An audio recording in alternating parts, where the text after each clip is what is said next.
Muy buenos días a todos y a todas. Agradezco su presencia y su participación en esta ceremonia sencilla, pero de gran trascendencia humana, espiritual y en el ser que todos somos.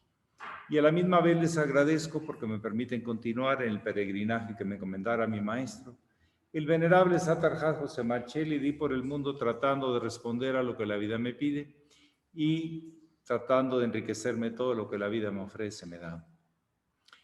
Estamos en el momento de los diálogos después del ceremonial. Por si alguien tiene alguna pregunta, alguna experiencia a compartir, adelante, por favor.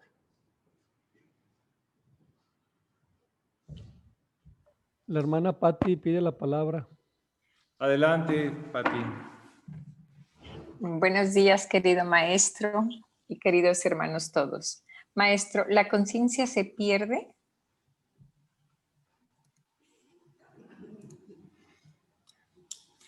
Vamos a ver.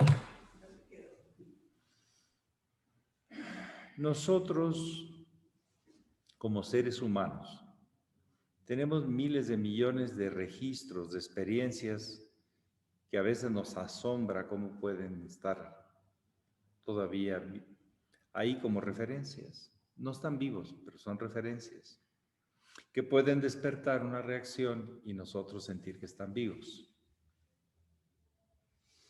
Para mí, la conciencia se produce por la relación de las experiencias que son estimuladas por el momento interno, momento externo, o de los dos, la relación de los dos. Nosotros como conciencia podemos responder desde lo más bajo de animal que llevamos, porque lo tenemos registrado. Si no, pregúntele a una madre que le estén apabullando a un hijo.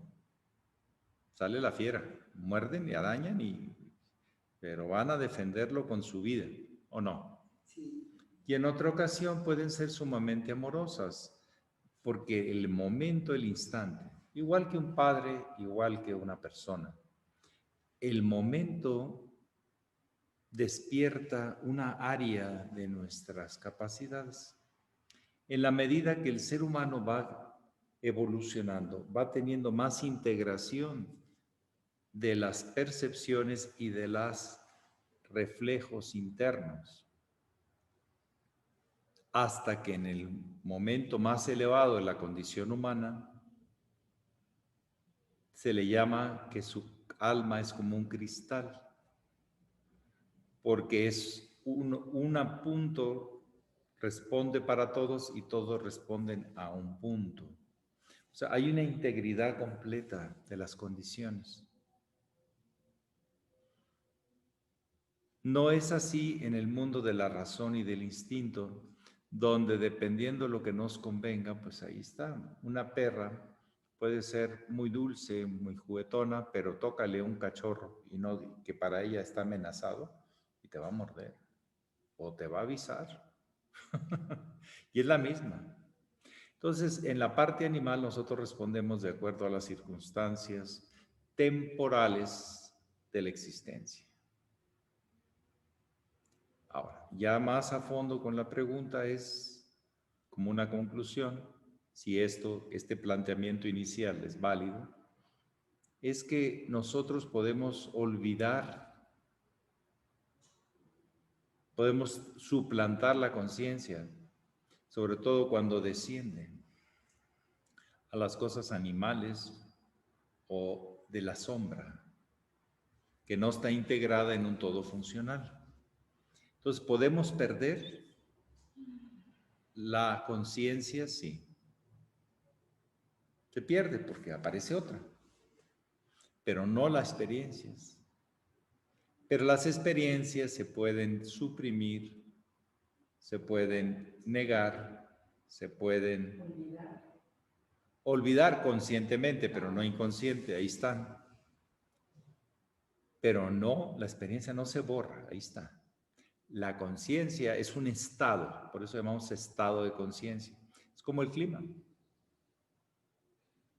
Es un estado, a un momento determinado. ¿Cuál es el estado de salud? Estado de salud a tal hora, tal minuto, tal segundo que se le tomó pero puede cambiar en segundos, en minutos, ¿o no? Es un estado, no es una condición permanente. Entonces, la conciencia puede olvidar, negar, suprimir, esconder, etc. Las experiencias, sí. ¿Puede borrarlas? No. E inclusive en los casos más dramáticos de corrupción del alma, sadomasoquismos y tonterías de esas, cosas muy fuertes, de mucho dolor, el alma se puede fragmentar, pero esos fragmentos quedan suspendidos en el campo astral y se le llaman larvas astrales. Pero están ahí. La vida no olvida. Olvida. La vida no olvida lo que ha vivido. Pero nosotros podemos negarlo, esconderlo, reprimirlo, etcétera, etcétera, etcétera. Por eso los antiguos sabios veían en la aparición de los cristales, especialmente cristales de carbono, altamente transparentes y translúcidos, y que no se rompen, y están metidos y son producidos por el carbón, que es altamente polvoso, pegajoso y negro. ¿Cómo algo tan negro producía algo tan brillante y tan polifacético como un diamante? Porque tiene orden y porque tiene propósito. A esto le llamamos, cuando un ser humano va teniendo orden y propósito, le llamamos íntegro, le llamamos consistente, le llamamos congruente, le llamamos, ¿cómo más? De una sola pieza, no se quiebra, porque sus experiencias trabajan en un solo propósito, en un solo orden, y eso les da las virtudes de lo que los iniciados buscan. Si bien lo manifiesta un cristal, falta que el alma lo manifieste, el alma humana. Cuando una persona se dice no tiene principios, no tiene consistencia en el tiempo, de acuerdo a como le convenga, de acuerdo a las conveniencias y a las excusas y a las, ¿qué más? A las excusas, eso no es congruente, eso no es consistente. Una de las virtudes que desarrolla el iniciado es la templanza. No se quiebra. Algo templado no se quiebra. Tan fácil, ¿no? Algo que es congruente no se quiebra. Lo que pasa es que nosotros en la psique tenemos experiencias regadas que yo le llamo disfuncionales y un todo funcional que está trabajando, que es el consciente. Pero las experiencias disfuncionales se tienen que trabajar e integrar a esa todo consciente. Es cuando hay una elevación del estado de conciencia, porque las experiencias más complicadas, oscuras, que se niegan, que se reprimen, alcanzan una luz que ayuda a el todo funcional. Esas experiencias disfuncionales normalmente se despiertan, yo le llamo muñequitos feos, se despiertan ante la debilidad del ego principal, de la parte psíquica operativa. Y se despiertan, aunque estén escondidas, reprimidas, disque olvidadas, etc., cuando estamos enfermos, Cuando el ego está débil. Cuando estamos dormidos aparecen en sueños. Cuando estamos deprimidos, no tenemos confianza en nosotros ni en la vida, aparecen. Y son conciencia que digo, ay, ¿de dónde me salió este miedo? ¿De dónde me salió esta agresividad? ¿De dónde me salió esto? Ahí estaba. Pero no, yo no me acordaba ni siquiera a veces que yo tenía esto. En mi alma, en mi historia. Pero puede ser cosas maravillosas. Normalmente son cosas un poquito dramáticas. Esos muñequitos feos. Sí, porque son parte de los personajes de nuestra historia. Y hay unos que asustan, hay unos que dan mucho dolor. ¿Y qué se hace ahí? Trabajarlos, En ese instante. cuando uno tiene la experiencia de ese dolor, de ese sufrimiento, de esa conducta irritada, agresiva, etc., es el momento de trabajarlo. Porque aparece, porque va a volver a desaparecer y se va a volver a esconder. Entonces, el momento de trabajarlo es el momento más difícil que estamos pasando. Por ejemplo, cuando uno va al médico, cuando uno está en una crisis de un dolor en tal lugar, si te da en el consultorio del médico, entonces el médico puede darle una solución más clara o no. Pero si dices, me duele aquí, pero ahorita no me duele, híjole, tiene que usar otros instrumentos. Pero si te da en el momento y lo traes permanente, está consciente, pues es el momento de trabajarlo. Pero en ese instante, ¿qué se hace? En ese instante, poner un alto y decir, hey, pero uno mismo decir, a ver, ¿esto de dónde viene? Y es donde más acceso vas a tener a esa experiencia, que está en la psique disfuncional, o sea, que no trabaja con el resto, trabaja anárquicamente y sale o se alía con los varios enemigos de los muñequitos feos y salen cuando menos lo esperas. Pero especialmente enfermo, deprimido, en sueño, cuando el ego y el consciente está bajo en confianza, débil.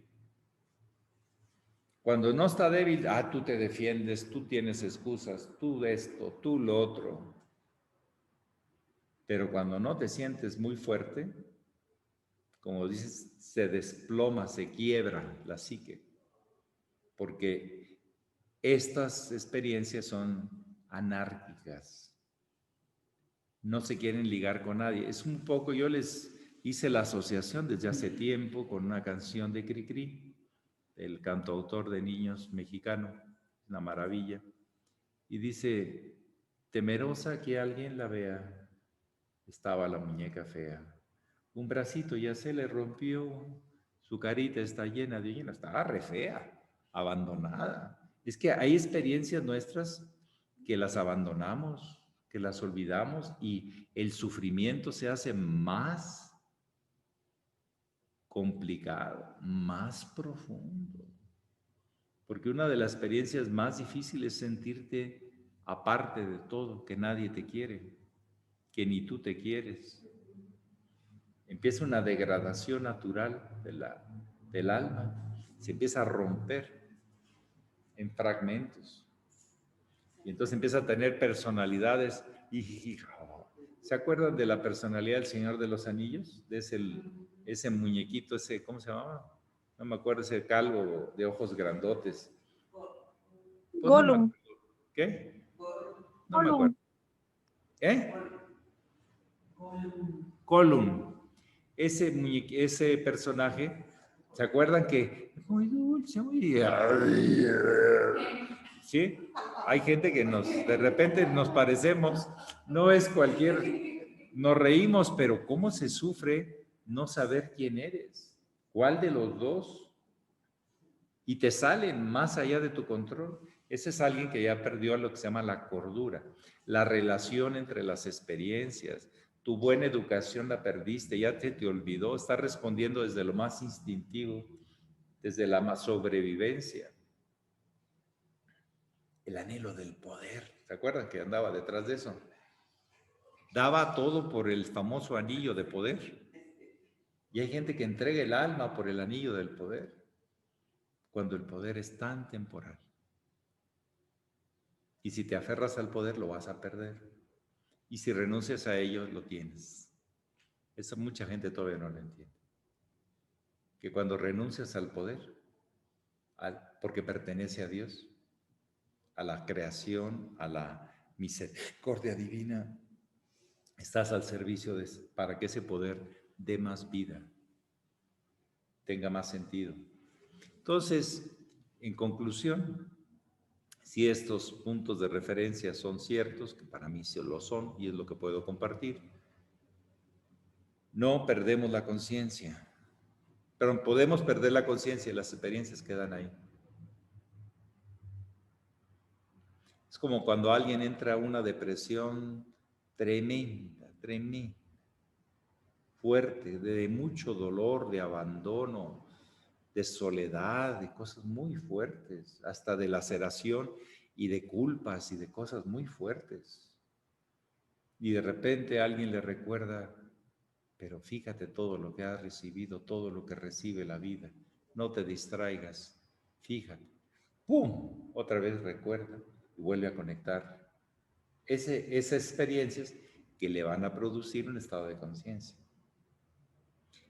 Pero hasta que nuestra alma no vaya siendo como un diamante, que no se rompe, no se quiebra, respondemos parcialmente, no íntegramente.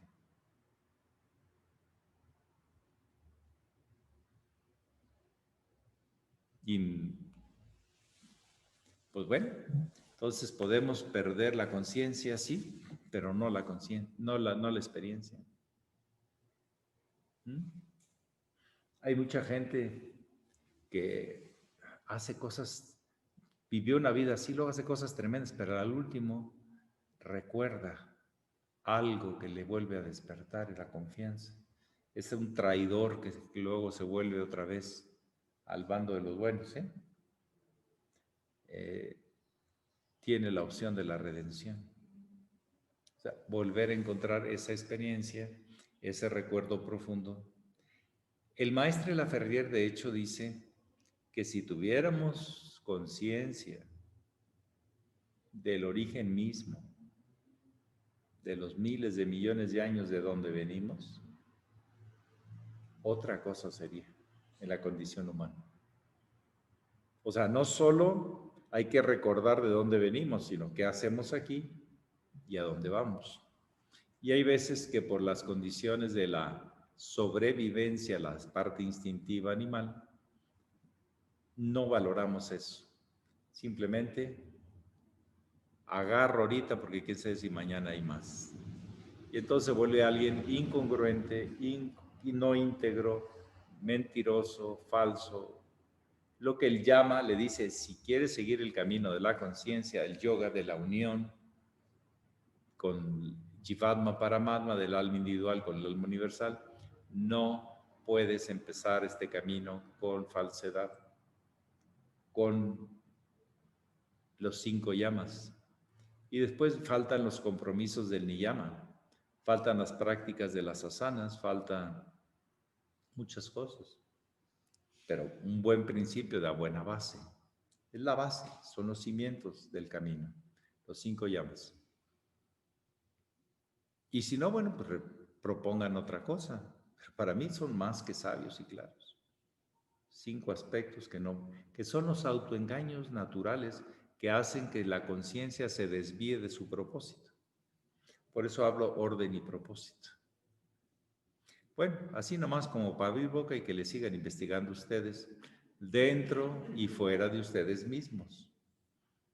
Porque podemos escuchar conceptos, pero tenemos que descubrirlos por nosotros mismos. Y eso sí va directo a influir a nuestra alma.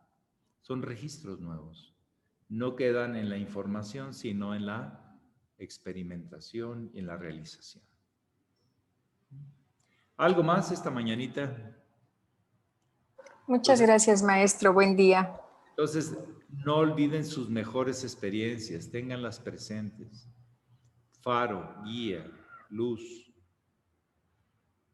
Aunque haya nubarrones, la luz siempre está por encima de las nubes. ¿O no? Aunque el sol no se vea, ¿dónde está? Debajo del horizonte, manteniendo nuestro centro al planeta, permitiéndole continuar su evolución, aunque no lo veamos.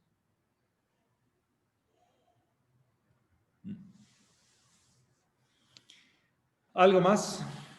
La hermana Omega Serrat pide la palabra. Omega Serrat, muy buenos días. Buenos días, maestro. Buenos días, hermanos todos. Maestro, pues esta pregunta parecerá así como de Yamines, pero creo que esta pregunta vale la pena en el sentido de que sigue siendo un reto para muchos de nosotros. En relación a los axiomas de la cruz de saber, querer, osar y callar, el axioma que nos cuesta mucho trabajo es el callar. Entonces, ahí cómo ir inspirando al candidato que entra a la iniciación para que aprenda a guardar silencio. Gracias. Porque la pregunta sería para mí, ¿por qué no podemos guardar silencio?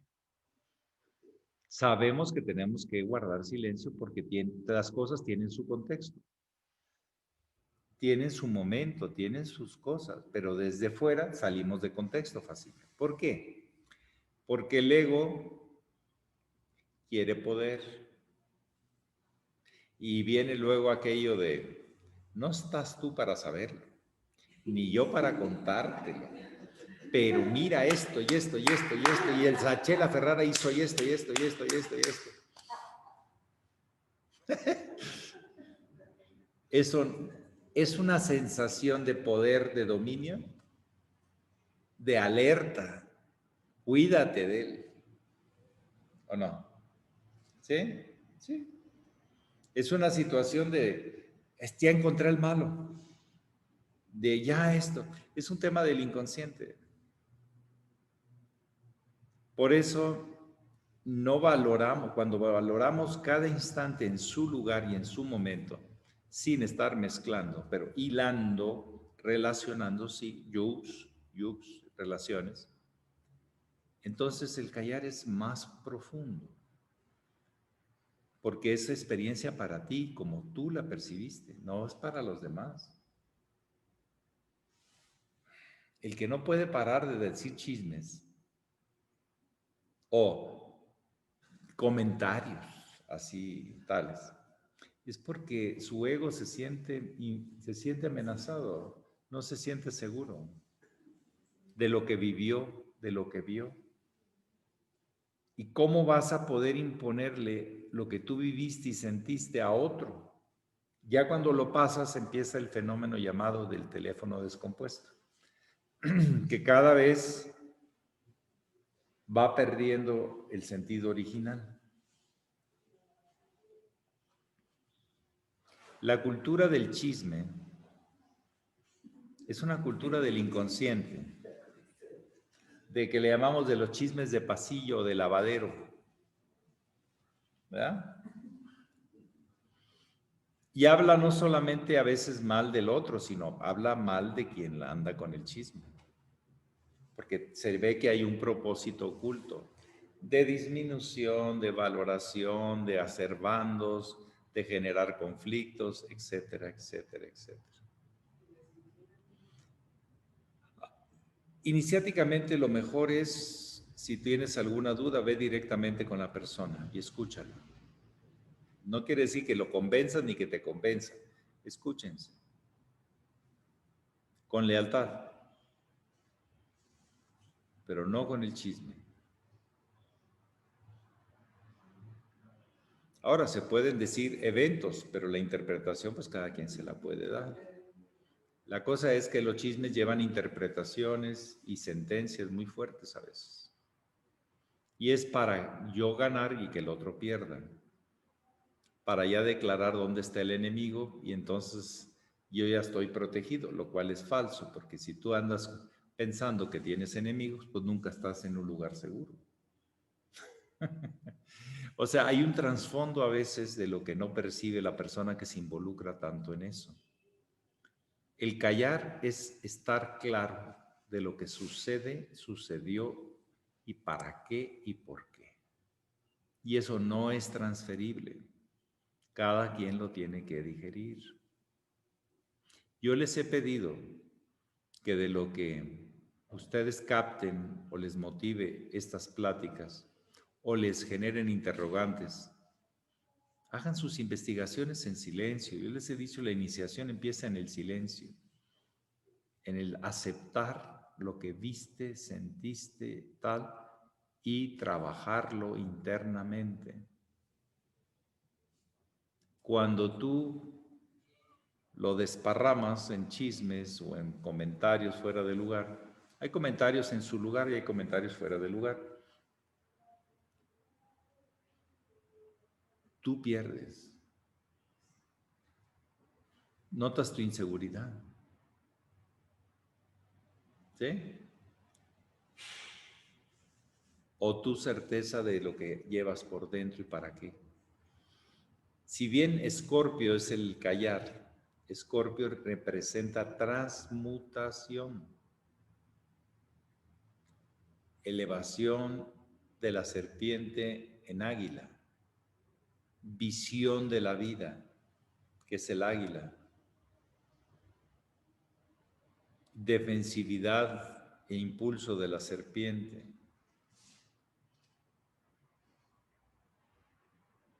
Entonces, sí, de hecho, el sublime hermano mayor, cuando yo he leído así cosas muy contundentes con el callar, él decía, si un gurú no sabe callar,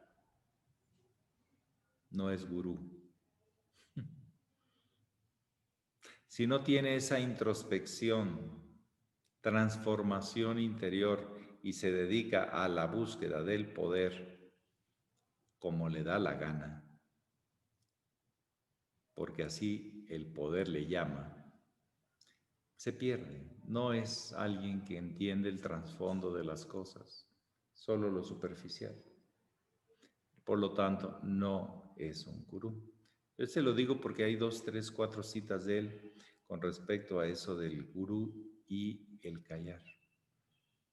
Porque el que no calla, no asimila.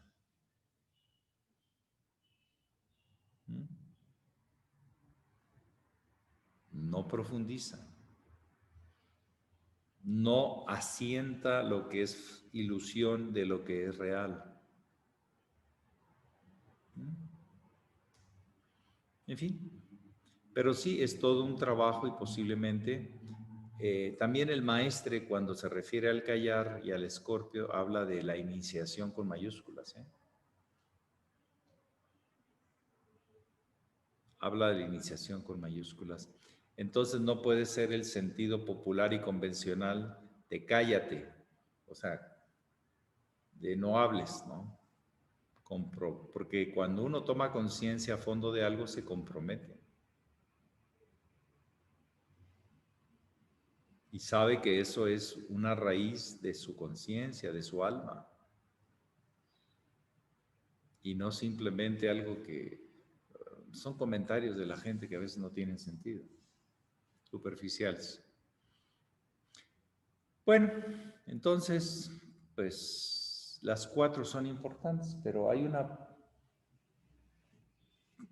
relevancia especial que hace el muy sublime maestre con respecto a Escorpio y al callar y la alquimia y la transmutación. La iniciación, la magia. Dice que la magia se da en Escorpio. En esa asimilación profunda de la ilusión y de lo real. ¿Qué es lo que hace el fuego? Separa las cosas para que no se anden revolviendo. Pero hay gente que revuelve todo y con sus sentimientos y sus historias y entonces ya la siguiente vez que dice lo que le dijeron ya está todo más enredado y deformado. Le falta callar. De hecho, fue posiblemente la última experiencia del Cristo. O sea, que no es cualquier tema el callar. Cuando lo acusaron de todo, ¿qué hizo? Cayó. Estaba conectado a algo muy, muy superior a todo eso que estaba pasando. Solo respondió, es que tú te des si tú lo dices. Fue todo lo que contestó. No dijo más. Es que tú te crees hijo de Dios si tú lo dices. Tenía muy claro lo que era ilusorio, de lo que era real, trascendente, eterno. Y eso es todo un trabajo permanente. La cruz, el emblema, habla de un trabajo permanente, no un trabajo que se termina y te vas de vacaciones. O ya te jubilas de la cruz del Aquarius. No, es un trabajo permanente.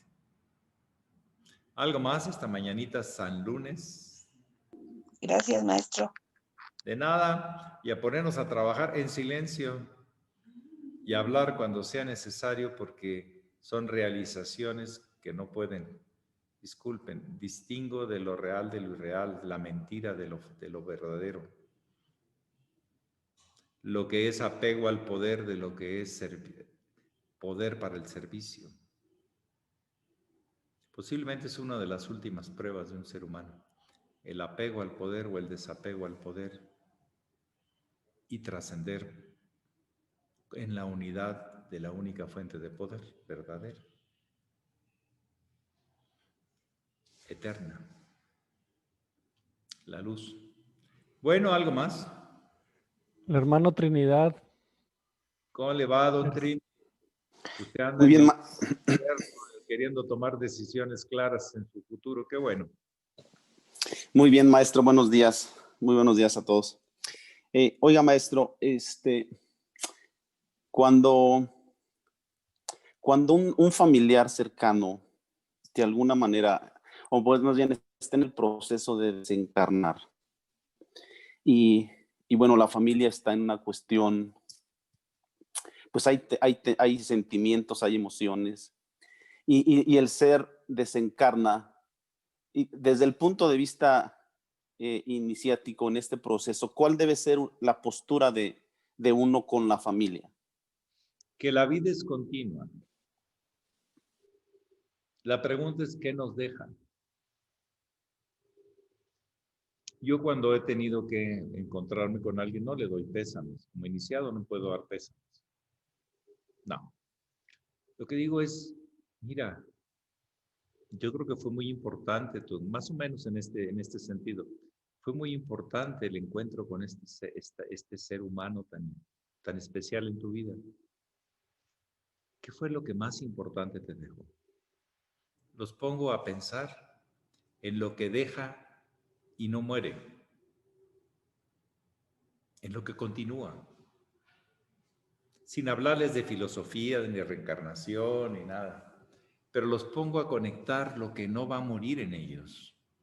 Y la verdad que estar como dicen, de pesante o de, ¿cómo le llaman? Al doliente, sí, el pariente doliente, que el esposo, que fue un hijo, que no sé qué, es el doliente. Es muy pesado que te vengan a dar tanto pésame y tanta lástima. Pobrecito, ya se te fue. Tal, ¿sí? Hay que llorar, llorar. Hasta las playideras, esas famosas que se contratan. Hay que rescatar lo que es, para qué y por qué tuviste esa relación con esa persona. ¿Qué es lo más importante que te deja? ¿Y saben qué? Después me han dicho, oiga, lo que usted me dio luz, que yo encontré. Es que la persona lo tenía, yo no le dije. Yo nada más le dije que valorara lo que no se pierde. Y no que estuviera reclamando lo que sí se pierde. Eso sería el sentido iniciático, pero no pésames. Yo he visto a gurús dando pésames y digo, pues creo que no entendieron nada. Si la vida es continua, en sus dos fases, en su parte visible y en su parte invisible, en su parte consciente y en su parte inconsciente.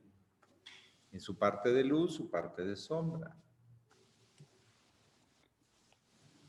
Pero sí, la muerte podría ser algo de agradecimiento a lo importante que fue haberte conocido. Alguien con las virtudes que tú. Y si reconoces virtudes y no solo la persona, la vas a encontrar muchos días de tu vida o casi todos los días. En una flor, en un rayo de luz, en una planta, en una expresión humana, en una fórmula matemática, etc. Ese sentido que tú tenías de la continuidad, de la integridad, de tal, de estos valores, que los valores son transferibles a muchas cosas, objetos, personas y seres, ¿o no? ¿Sí? No quedan cerrados a una persona, son reconocibles en muchas circunstancias. Entonces, eso quiere decir que lo que más importante que te dejó no muere. Por el contrario, vive y tú lo revives continuamente. Eso es lo mejor que uno le puede desear a alguien, que logre realizar que la vida no se interrumpe, es continua, pero en dos fases. Si eso no se entiende la iniciación. El maestre Laferrier, como el hermano mayor, hablaron de esos tránsitos y de esos procesos.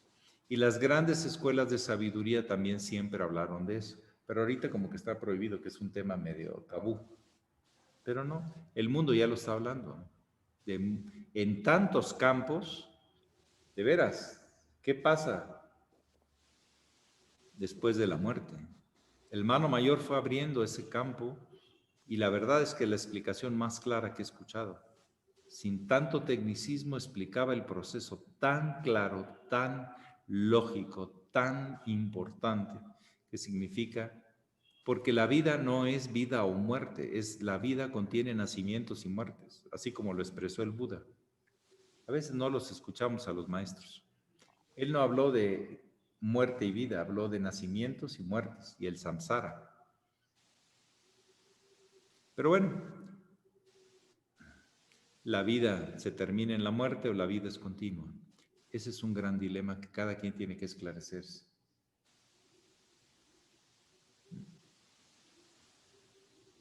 Y hay mucho cuestionamiento en base a lo que está en los textos judeocristianos. Porque le dice, tú eres el Dios de Elías, o sea, habla como de reencarnación.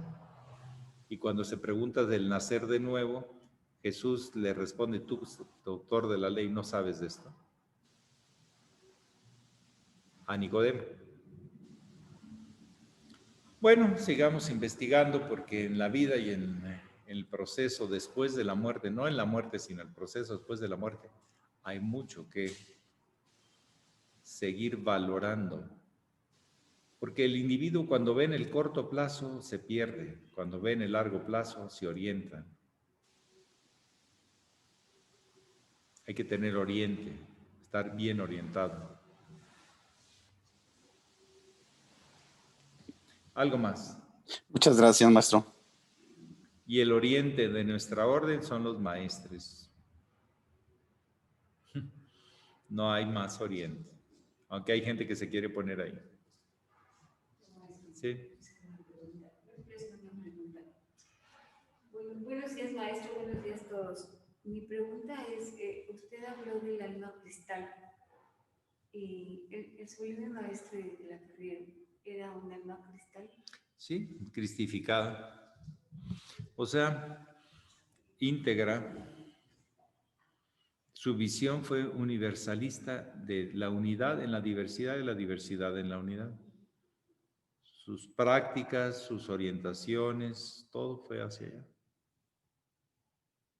Él realizó la muerte y regresó para hacer las obras, para orientar a la humanidad. Había sido sobre todo orientaciones a los discípulos. Y luego viene a la orientación de la humanidad en esa segunda etapa del retiro. Pero sí, para mí es un hombre íntegro.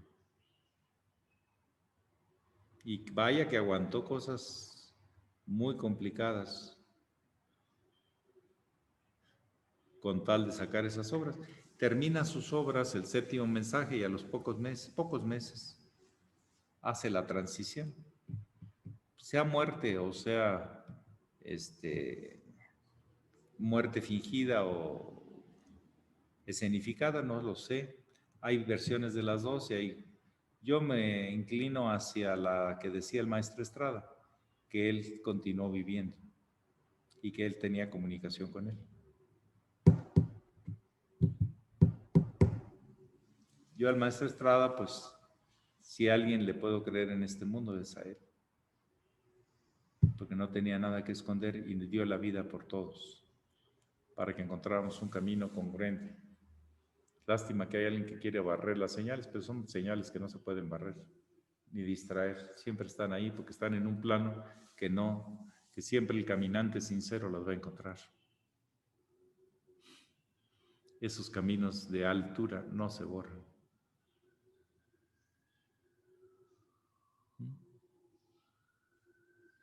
Bueno, algo más. La última y nos vamos, como dicen algunos.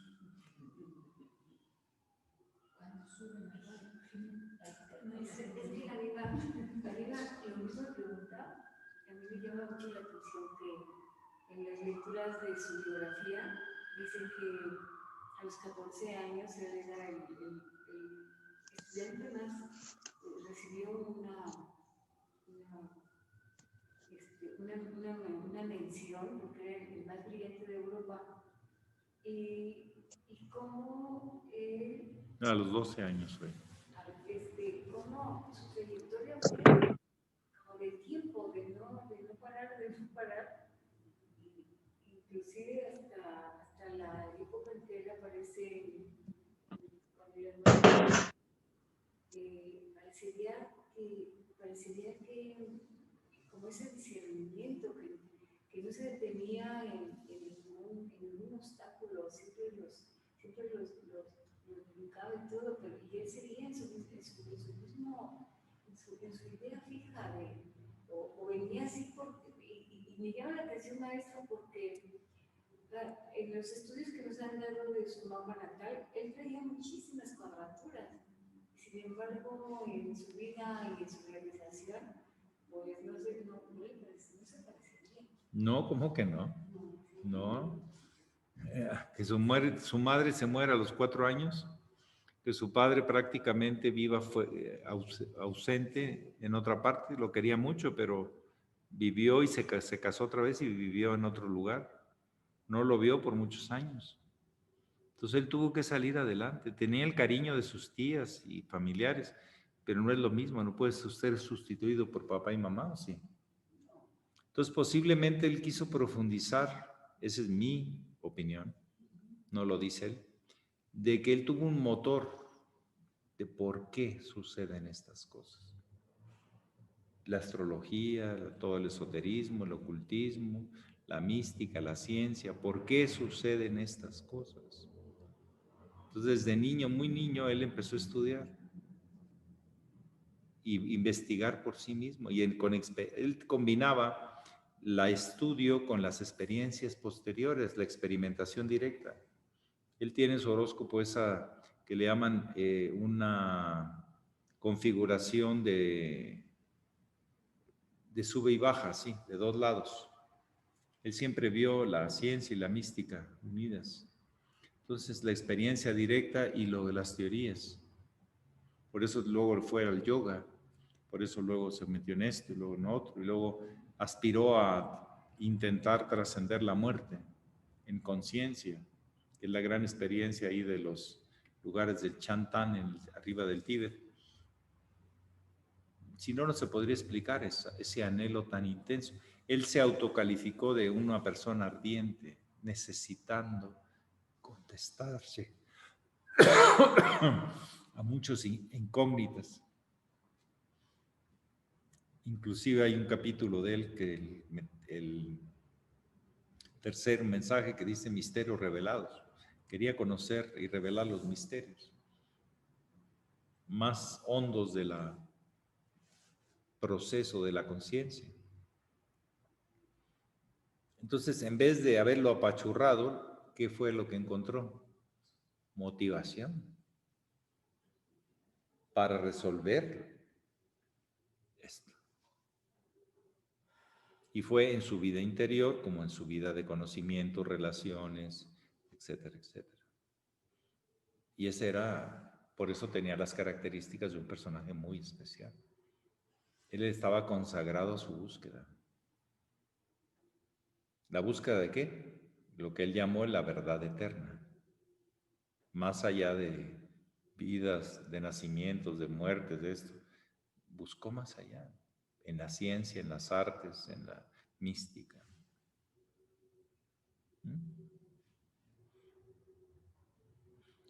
Toda la investigación de los 36 propósitos era un resumen de su vida intelectual, de los misterios y en dónde se metió, con donde fuera él investigaba.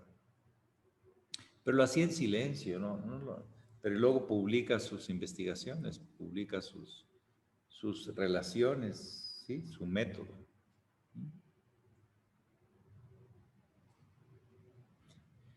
Sí, y ahí está ese famoso premio Ernest Russell que don Arturo de la Fundación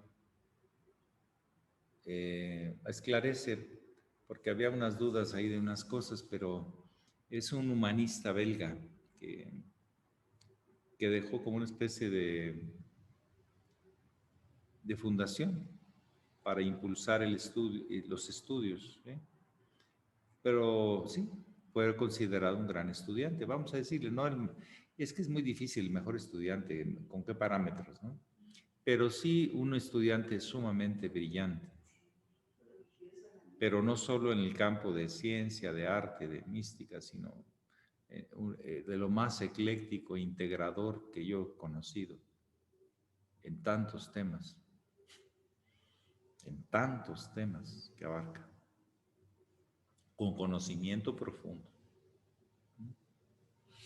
Bueno, que pasen muy bonito día y adelante. A ver si operan ese callar interno de transformación interior que es tan importante para poder volar internamente y ver más claro. Si no nos quedamos en las cosas que son tan relativas y tan superficiales que no se mueren solitas cada rato. Bueno, Pax. Pax, Buen viaje. Paz, maestro.